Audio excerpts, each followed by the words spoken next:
Luto tayo ng lasagna, kusina ni Mel version. Bantayan mo tong tubig, baka masunog.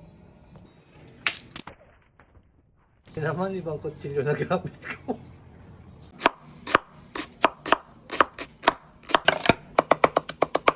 Oh, limbag di mo ba? 4 minutes, uncle. Done. Sauce. Olive oil, butter. The sun. Like and share. Natalo na rin para ma-update ka sa mga videos ko. Sa comment. Thank you. Round it. Inaluin. Boring. Ganito ka. Para hindi boring. Pepper. Onion. Ang beef cubes. Walang Italian sausage, so ham na lang. Kuchak.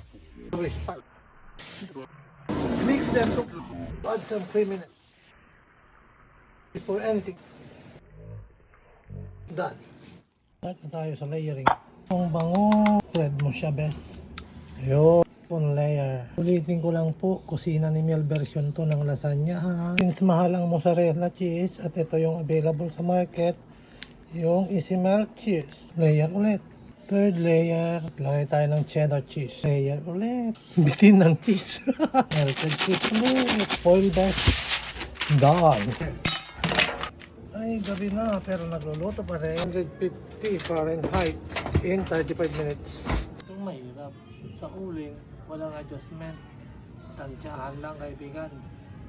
Kita natin ang blower para tumaas yung temperature. Everyone is celebrating and I'm still cooking. Look at this! Wow! Can't touch it! Woo!